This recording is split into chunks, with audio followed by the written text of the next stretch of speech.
Whoever becomes next American president, he will be the most powerful person in the world.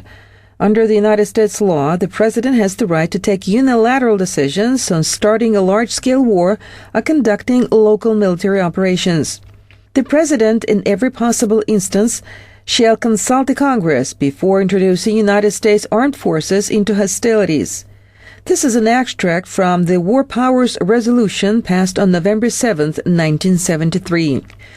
Since 1974, there have been more than 50 cases when American presidents asked for the Congress's sanction for conducting military operations.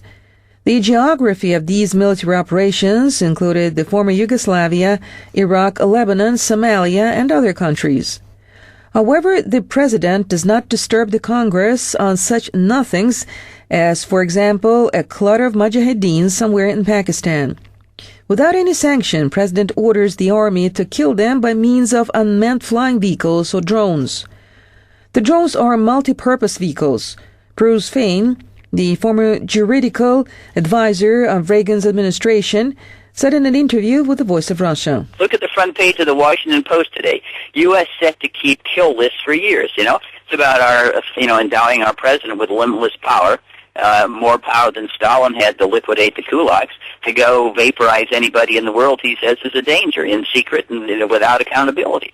And that's just viewed with complacency. No one says, well, is that unconstitutional? How's that lawful? We have one person who decides whether anybody else on the planet can live or die. Americans, including industrialists, financiers, and presidents, sincerely perceive the United States as a country tasked with promotion of messianic ideas. In the past few years, America has often acted as a world's policeman, while its president has played the role of a prosecutor or a judge. According to the Watson Institute for Internal Studies, a possible anti-terror war will cause about $4 trillion in damages in the United States. Meanwhile, the United States military operations in the Middle East show no signs of ending.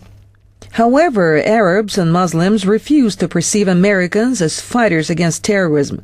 Afif Asman of the Lebanese University told the Voice of Russia on Thursday. We see the army intruding into our houses and promising to save us from terrorism, Asman says. But we cannot understand what terrorism they're talking about. In Iraq, for example, terrorism, banditry, and interconfessional strife appeared only after the United States invasion, and Al-Qaeda appeared in Iraq only after Americans. It is safe to assume, therefore, that the United States itself creates enemies and fights them in a show of force, Asman concludes. Some experts say that the United States is implementing the Obama Project in the Middle East, where the incumbent United States president acts as a good policeman. Regardless of the results of the upcoming presidential elections, America will continue to conduct experiments related to the notorious theory of chaos. The Arab Spring has already become the first result of the practical use of this theory.